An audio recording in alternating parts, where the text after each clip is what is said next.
जहाँ तक criminal cases की बात है उसका अनुसंधान अब बढ़ गया है और आप सोच लें कि आज जितने बड़े बड़े इनके जो ये चोर लखनऊ या दिल्ली में बैठे हुए हैं, इनका सबका जो है पूरा कच्चा चिट्ठा हमारे पास में आ गया है। बहुत सारा डेटा हमको प्राप्त हो गया है।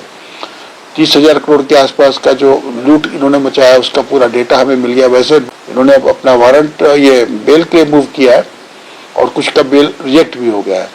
तो जिन लोगों का बेल रिजेक्ट हो गया हम उनके खिलाफ वारंट प्रयोग कर रहे हैं। ये हो गया होगा वारंट प्रयोग और हम सबको गिरफ्तार करके जेल पे। सहारा इंडिया रिफंड के लिए एक तरफ जहां महा आंदोलन चल रहा है, वहीं अब इस मामले में बहुत बड़ा अपडेट आ रहा है और आपको बताते चले कि सहारा इंडिया के प्रमुख स्वर्गीय सुब्रतो राय की पत्नी सपना राय समेत सहारा इंडिया के ओपी श्रीवास्तव एवं कई सारे अधिकारियों कर्मचारियों के खिलाफ अरेस्ट वारंट जारी हो गया है और डीजीपी की तरफ से बड़ा बयान आ गया है और उन्होंने तो साफ कह दिया है कि इन चोर और लुटेरों को किसी भी प्रकार की राहत नहीं दी जाएगी, इन्हें जेल की सलाखों के पीछे भेजा जाएगा। इतना ही नहीं बल्कि सहारा इंडिया के निवेशकों का पाई इन सब को लौटाना पड़ेगा। और आज की वीडियो काफ़ी अहम होने जा रही है और अगर आपका सहारा इंडिया में पैसा फंसा हुआ है तो इस वीडियो को अंत तक देखिएगा। अपनी प्रतिक्रिया कमेंट बॉक्स में ज़रूर दीजिएगा और इसी के साथ ही साथ इस वीडियो को जितने भी फेसबुक और व्हाट्सएप ग्रुप में जुड़े हुए हैं सब में शेयर कर दीजिएगा, क्योंकि सहारा इंडिया के निवेशकों के लिए बहुत बड़ी खुशखबरी आ रही है। और आखिर पूरा मामला क्या है, पूरा मामला 7 से 8 मिनट की रिपोर्ट में हम आपको बताने जा रहे हैं।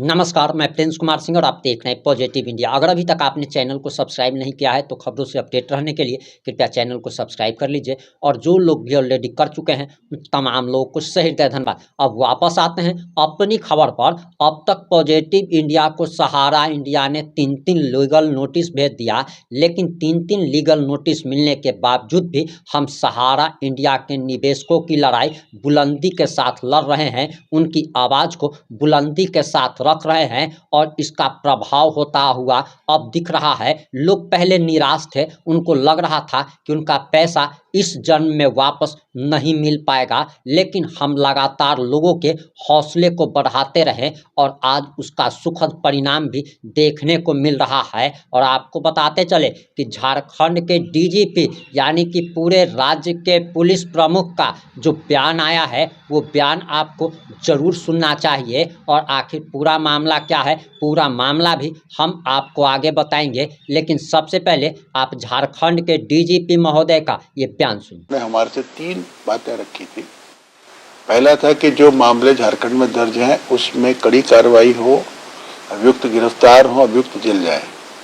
दूसरा था कि ये चाहते थे कि एक कमीशन ऑफ इंक्वायरी बन जाती अंडर कमीशन इंक्वायरीज एक्ट, जिसमें पूरे मुद्दे की जांच होती, कैसे इतना बड़ा फ्रॉड जो कि हजारों करोड़ का फ्रॉड है और लाखों झारखंडियों का पैसा जो लूट लिया गया उसका पूरा एक जांच या उसकी कम से कम एक ओवरव्यू जिसको कहते हैं पूरा उसका एक प्राप्त करने के लिए एक कमीशन ऑफ इंक्वायरी दूसरा था।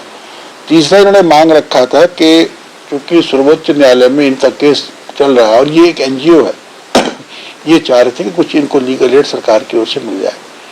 इनके द्वारा जितने बिंदु मेरे पास रखे गए थे मैंने सभी को उठा करके राज्य सरकार के संज्ञान के लिए भेज दिया है।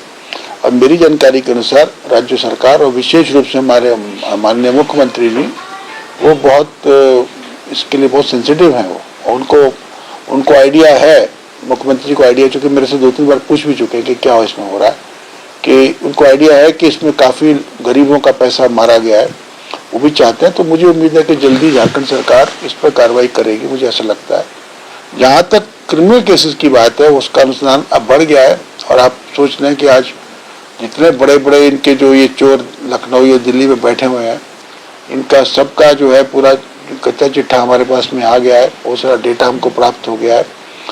30,000 करोड़ के आसपास का जो लूट इन्होंने मचाया उसका पूरा डेटा हमें मिल गया। वैसे डेटा तो अभी भी आधा अधूरा ही दिया है, परंतु एक शुरुआत हुई है और इनमें से कुछ लोगों ने अब, चूंकि इनको पता चल गया कि अब झारखंड पुलिस इनके खिलाफ कार्रवाई करने जा रही है, इन्होंने अब अपना वारंट ये बेल के लिए मूव किया है और कुछ का बेल रिजेक्ट भी हो गया है। तो जिन लोगों का बेल रिजेक्ट हो गया, हम उनके खिलाफ वारंट प्रयोग कर रहे हैं, ये हो गया होगा वारंट प्रयोग, और हम सबको गिरफ्तार करके जेल पे जाएंगे।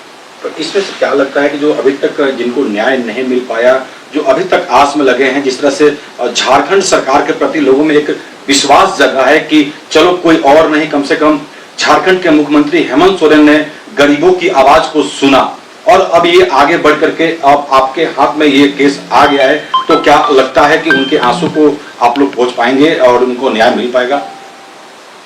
कि हमको लगता है कि चूंकि मैंने देखा है कि अभी जो विधानसभा का सत्र शुरू हुआ था इस बार, उसमें भी जो हमारे राज्य के जो महामहिम राज्यपाल जी हैं, जो उनका भी भाषण हुआ था, उसमें भी सहारा पीड़ितों को न्याय दिलाने की बात उसमें भी अभिभाषण में भी माननीय हमारे महामहिम राज्यपाल जी ने भी कही है। तो इसका मतलब सरकार की सोच है कि इनको मिलना चाहिए न्याय। अब किस हद तक हम लोग इसको सफल कर पाते ये अब समय बताएगा, क्योंकि हमने देखा है कि सहारा को जो है वो किस जलेबी बनानी खूब आती है, कोई भी मामले को सीधे तरीके से वो करने नहीं देता है, हर चीज में अड़ंगा लगाता है, हर चीज में नया नया व्यवधान पैदा करता है, उसमें कंफ्यूजन करता है, पुलिस को कंफ्यूज करने का प्रयास करता है, न्यायालय को कंफ्यूज करने का प्रयास करता है, इन्वेस्टर को कंफ्यूज करने का प्रयास करता है, और इसी तरह की मक्कारी करके, झूठ बोल के, लूट मचा करके इन्होंने झारखंड के लाखों लोगों करोड़ों रुपया इन्होंने मारा है। और मुझे पूरी उम्मीद है कि पैसा दिला पाएंगे कि नहीं पाएंगे ये तो मैं नहीं जानता हूँ, लेकिन पकड़ के अंदर जरूर कर देंगे, ये मैं जरूर आपको कह सकता हूँ कि जो भी लोग इसमें दोषी हैं सारे के सारे जेल जाएंगे, ये मैं आपको। और सब पे चार्जशीट होगी, सब पे ट्रायल झारखंड में आके सबको फेस करना पड़ेगा, ये आपसे मैं कमिटमेंट कर सकता हूँ। इसमें सर आंदोलन के समय रांची के कई थानों में मामले दर्ज हुए थे, तो क्या उन पे भी कुछ कार्रवाई होगी? कुछ लोग इन्होंने नाम भी उस मामले में दिया है। ये नाम तो आ गए सारे, जो आप सारा के जो लोग जो लूट में शामिल, उनकी बात आप कर रहे हैं ना? जी जी जी। हाँ हाँ, उन सभी के नाम हमारे को सहारा पीड़ित संघ ने भी और हमारे अपनी इन्वेस्टिगेशन भी आ गए, सब पे हम लोग वारंट प्रे करेंगे। और जो न्याय का प्रोसेस है वो चालू हो गया है, क्योंकि हमारे पास सबके नाम पता नहीं थे, तो पहला स्टेप था कि भाई लखनऊ, या क्योंकि लोग जो स्थानीय लोग कोई नहीं है, सब बाहरी लोग हैं, सब यूपी के हैं या दिल्ली के हैं, तो पहला स्टेप था सभी के एड्रेस पता करना, जो हमारी टीम ने जाकर पता कर लिया है। अब दूसरा स्टेप है कि इनको 41A का नोटिस देकर बुलाना, और शायद वो भी किया गया, अभी तक आई नहीं है ये। उसके बाद हम वारंट प्रयोग करेंगे, और साथ साथ में कुछ लोगों ने एंटीसिपेटरी बिल मूव की थी, वो भी रिजेक्ट हो गई है। प्लस मुझे जानकारी मिली है कि उन्होंने FIR क्वेश्चन के लिए भी मूव किया। मुझे पूरी उम्मीद है कि हमारी FIR पुख्ता है, हमारा अनुसंधान पुख्ता है, और इनको वहां पर भी कानून में मुंह की खानी पड़ेगी। आपने झारखंड के माननीय DGP साहब का बयान सुन लिया होगा। अब मीडिया रिपोर्ट्स के अनुसार जो जानकारी आ रही है, जरा आप उसे भी जान लीजिए। बताया जा रहा है कि सहारा इंडिया के अधिकारियों के खिलाफ कोर्ट से जल्द ही अरेस्ट वारंट लेकर सभी को गिरफ्तार किया जाएगा। पुलिस मुख्यालय रांची में सहारा इंडिया के अधिकारियों के खिलाफ CID में दर्ज मामले की रिव्यू मीटिंग करते हुए पुलिस महानिदेशक अनुराग गुप्ता ने यह आदेश जारी कर दिया है। इसी के साथ ही साथ बताया जा रहा कि इसके खिलाफ विश्व भारती जन सेवा संस्थान द्वारा केस दर्ज कराया गया था, जिसमें सुब्रत राय की पत्नी सपना राय, निदेशक सह डिप्टी डायरेक्टर ओम प्रकाश उर्फ OP श्रीवास्तव, झारखंड से सोसाइटी निदेशक नीरज कुमार पाल, निदेशक सह रांची के जोनल हेड संजीव कुमार सहित अन्य को अभियुक्त बनाया गया है। और बताया जा रहा है कि इसमें नीरज कुमार पाल एवं संजीव कुमार की अग्रिम जमानत याचिका को झारखंड की निचली अदालत ने खारिज कर दिया। और आप देखिए कि गिरफ्तारी के डर से बचने के लिए ये लोग एंटीसिपेटरी बेल के लिए कोर्ट का दरवाजा खटखटाने लगे हैं, लेकिन झारखंड की निचली अदालत ने इनकी अंतरिम जमानत याचिका को खारिज कर दिया है और अग्रिम जमानत याचिका को खारिज कर दिया है। वहीं बैठक में DGP अनुराग गुप्ता ने सहारा के अधिकारियों पर अपनी नाराजगी जाहिर की। उन्होंने अब तक 3 कंपनियों में निवेशक के निवेश एवं परिपक्वता राशि की जानकारी नहीं दी गई है, वे अपने वादे से मुकर गए हैं। इसके खिलाफ उन्होंने गुस्सा जाहिर किया और उन्होंने कहा कि झारखंड में निवेशकों का पैसा कहां कहां निवेश किया गया है, इसकी जांच के लिए जांच आयोग का गठन किया जाएगा। झारखंड सरकार ने इसको मंजूरी दे दी है। हालांकि आयोग में कितने सदस्य और चेयरमैन होंगे उसका खुलासा अब तक नहीं हुआ है। वहीं बैठक में ये भी तय हुआ कि झारखंड के निवेशकों के पैसे से देश के विभिन्न राज्यों में अचल संपत्ति खरीदी गई, लेकिन सुप्रीम कोर्ट के रोक के बावजूद मध्य प्रदेश एवं बिहार में कई जमीनों को बाजार दर से कम कीमत पर बेच दिया गया है। बैठक में तय हुआ कि इस मामले में प्राथमिकी दर्ज की जाएगी। और आप देखिए कि अब कार्रवाई शुरू हो गई है। ओपी श्रीवास्तव हो, सपना राय हो, इन सबको जेल की सलाखों के पीछे जाना पड़ेगा। और झारखंड सरकार का ये निर्णय बेहतरीन निर्णय है। सहारा इंडिया के निवेशकों के हित में लिया गया। हेमंत सोरेन सरकार के इस निर्णय की जितनी प्रशंसा की जाए उतनी कम पड़ेगी। लेकिन हमारा सबसे बड़ा सवाल है कि आखिर बिहार सरकार कब जागेगी, मध्य प्रदेश सरकार कब जागेगी, पश्चिम बंगाल, महाराष्ट्र, पंजाब, दिल्ली, कर्नाटक, तमिलनाडु, इन सब राज्यों के मुख्यमंत्री कब जगेंगे, उड़ीसा के मुख्यमंत्री कब जगेंगे।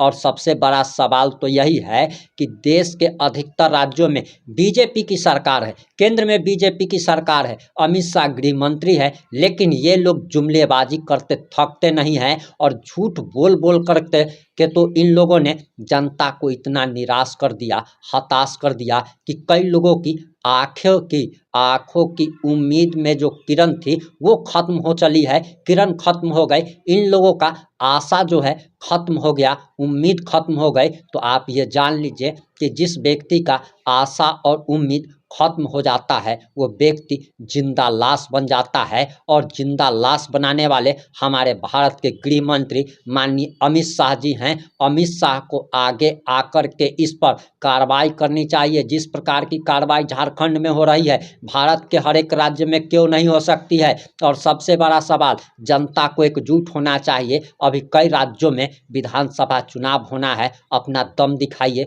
पावर दिखाइए, अपनी मांगों को सरकार के समक्ष रखिए, क्योंकि अगर आप रोएंगे नहीं तब आपको आपका पैसा वापस नहीं मिलेगा। अगर आप लड़ाई नहीं लड़ेंगे तब आपका पैसा आपको वापस नहीं मिलेगा। आप सभी जानते हैं एक बच्चा भी जब रोता है तभी उसकी माँ उसको दूध पिलाती है। जुड़े रहे हमारे साथ, वीडियो को ज़्यादा से ज़्यादा शेयर करें। जितने भी व्हाट्सएप और फेसबुक ग्रुप में आप जुड़े हुए हैं सभी व्हाट्सएप और फेसबुक ग्रुप में इस वीडियो को शेयर कर दीजिए। चैनल को अगर अभी तक आपने सब्सक्राइब नहीं किया है तो सब्सक्राइब कर लीजिए। जुड़े रहे हमारे साथ। जय हिंद, जय भारत।